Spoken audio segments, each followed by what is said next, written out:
Hello and welcome to a really big podcast. In fact, I feel like we need something new at the beginning of these podcasts. So, Ollie, why don't you sing for us? Welcome to the really big podcast. Welcome to the really big podcast. Welcome to the really big podcast with Sam, Oly and Sam. Boo! We will talk about stuff and you'll probably lose interest halfway. And stop laughing. Get that out there to all you truckers. I think I'm going to tell you a bit of news. Have you heard about the eagle snatch? The eagle snatch. The eagle snatch is fake. What's the eagle snatch? Like Yeah. the eagle. Have you heard about this, Sam? I have not. Well, there was some footage on YouTube of an eagle snatch. Pretty much an eagle swooped down, snatched a baby, flew away. But it was So you're faked.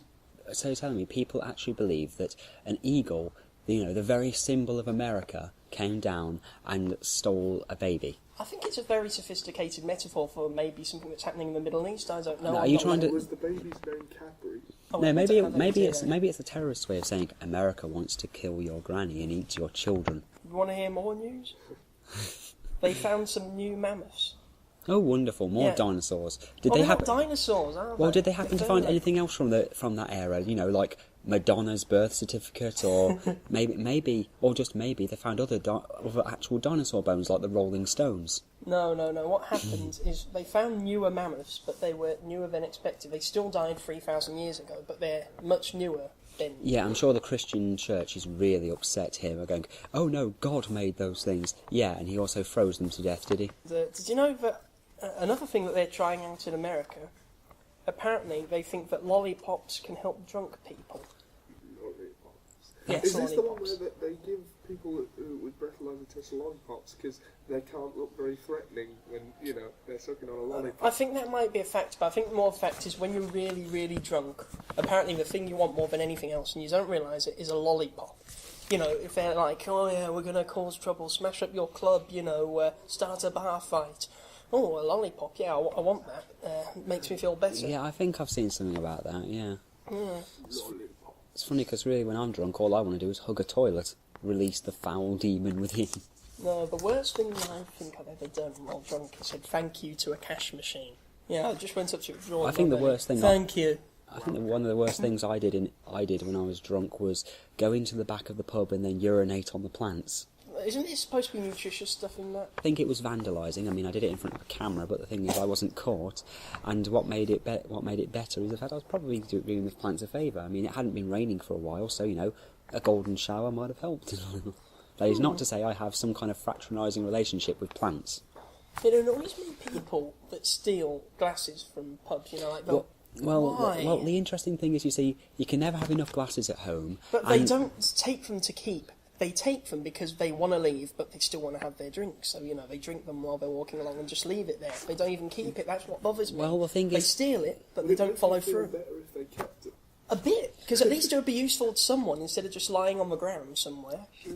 Well, think about it like this. Pubs have a lot of velocities put into their insurance, so breakages of glasses... There's an allowance. Yeah, there's an allowance for these things. So the pubs, it's really more or less paperwork to them.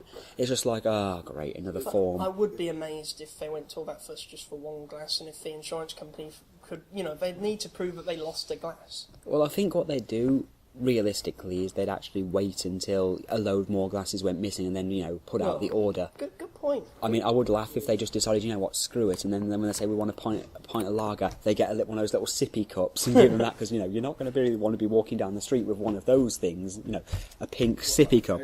No, Put your booze in here. No, when you have a baby and you're getting one of those little sippy cup things, they've got the little sippy cup thing they give to the babies, just put the lager in there. I mean, they're not going to take that home and drink that on the way home, because people are going to look at it and go, oh, look at you, you're drinking like a baby, you a puff, ain't you? Good point. Well, that's my solution to fixing the problem. That's a good idea. But it would be funny if it got switched with, the baby's milk. Well, yeah, but the thing is, because a lot of them drink outside. This is the problem. They put set tables up outside pubs. So the problem there is that obviously you're not going to be able to keep your eye on them. So give them all baby cups if they're going outside, and they're not going to want to take them with them. I like it. It's hard for a man with buttloads of tattoos, a leather vest, a big beard, and, you know, a tattoo of something like "I will eat your skull and spit out your skin," to walk home with a pink cup with a little teddy bear on and be walking down the street. His mates aren't going to be interested when he's on a bike, when he's on his motorbike, and, you know, he's pumping up the gas and he's like, got my motor running, drinking out the sippy cup. need help with burping. I need to have a nap. Indigestion comes my way.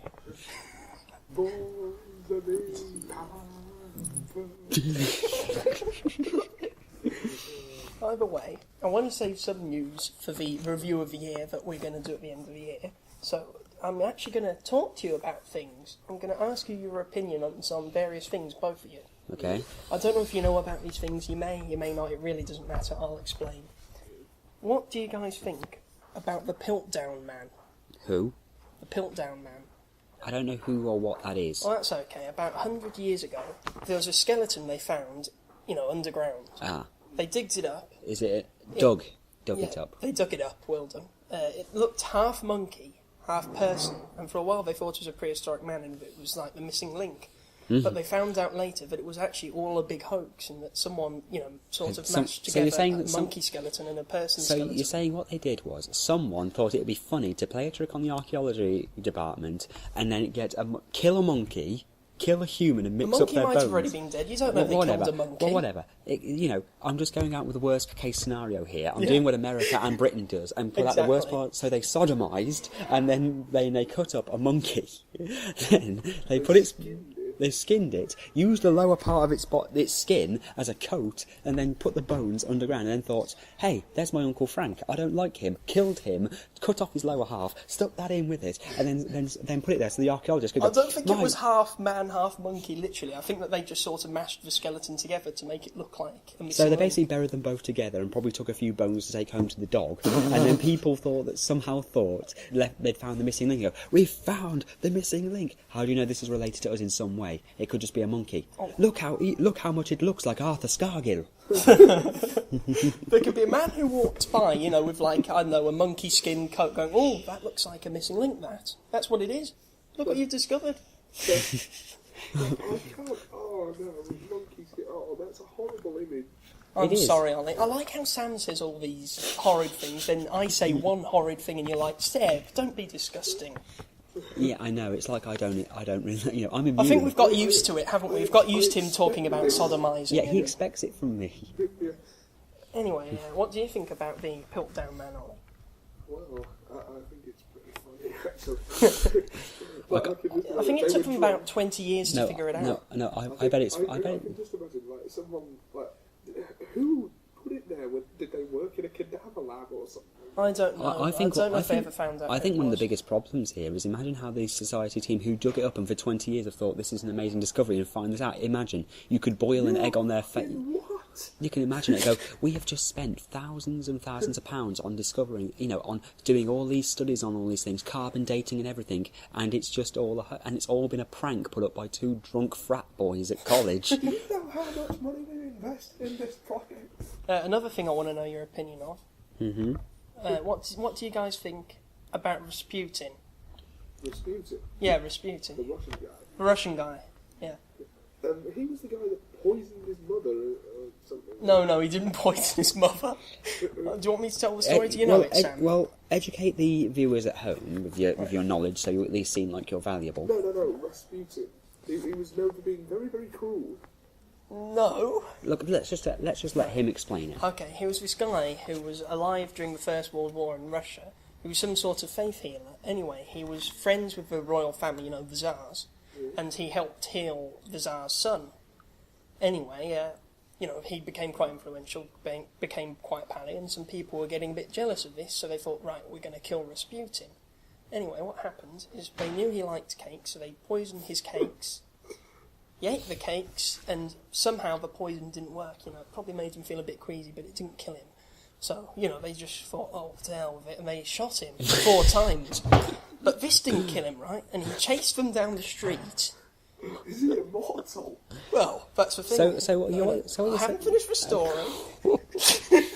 It's just I've got this image in my head of him sitting there like, go on, eat the cake, and he eats it, and it's like, that was nice. Yum yum. Oh, to hell! He eats it, and like, oh, to hell with it. In the head, and he just gets up and goes, that wasn't very nice. Terminator.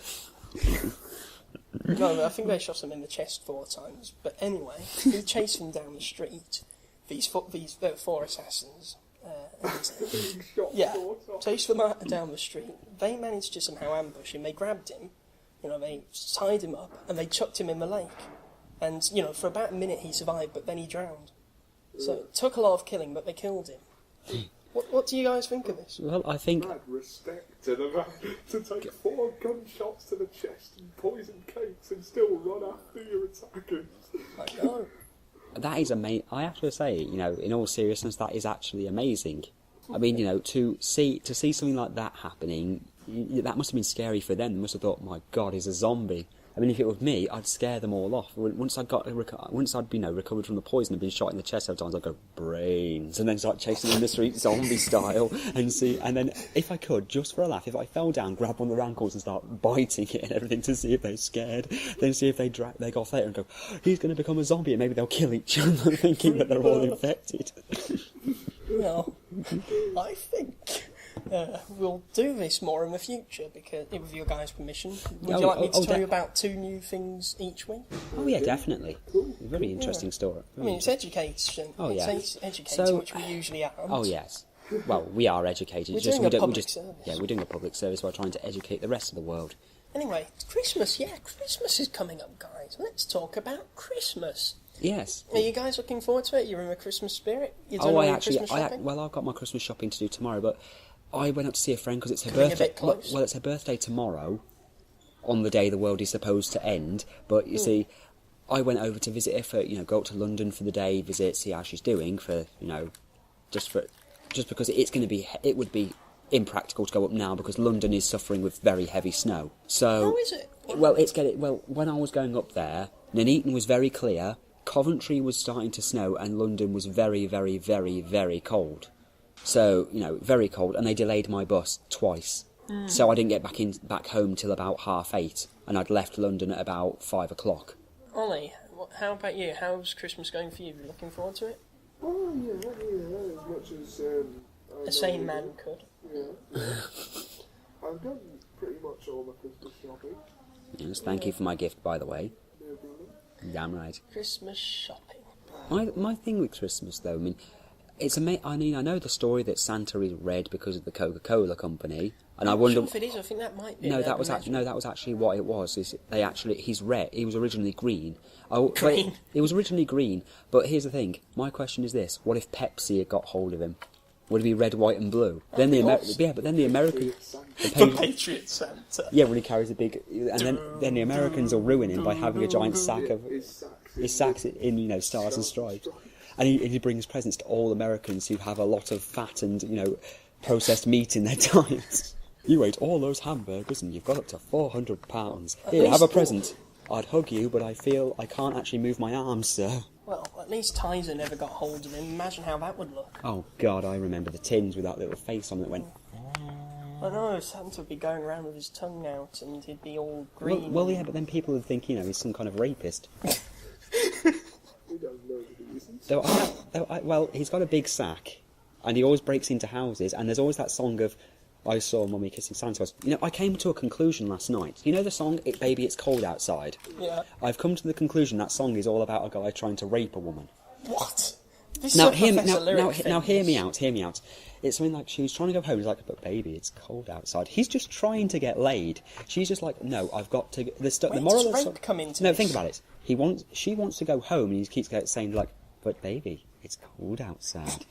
And it's like he's saying, why don't you stay with me? We can put on some wine. It's like he's got a snow machine outside to make it worse. So she's compelled to stay, so that now she's trapped in his house. She is now his prisoner and can't leave. So now he can have her way with her. And because it's so cold, and maybe because the snow is so bad, the phone lines won't work. So she can't call out for help. So it leads me to believe that this man's intentions are not exactly all noble. Well, let's get Professor Lyric to sort of... oh, please, yes. Confirm. Where is he at the moment? He's still in Mykonos. Apparently his flight's been delayed.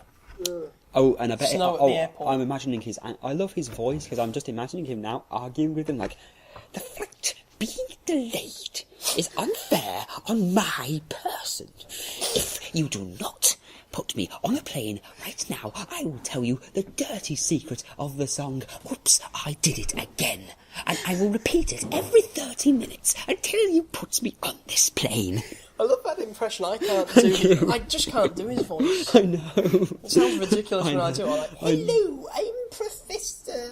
Say it. Yeah, but work. now you sound like the village the village drag queen or something. Went in a panto. I'm the fairy godmother. That's what you sound like. That's you. Well, I think that's all for this week. Next week we're going to have Racist Grandad on the show again. He's actually on holiday to Cheadle. Yep. Yeah, well, he doesn't holiday in other countries. I mean, Cheadle's foreign for him, and he lives in Bury. Anyway, that's all for this week's podcast. Stay tuned at the end of the month, because we will have the end of year special where we'll be talking about the whole year and our highlights. And we will also have Racist Grandad and Professor Lyric on the show. Well, see you when we see you. Next week's Christmas. See you when we see you. Have a safe Christmas. Merry Christmas, everyone.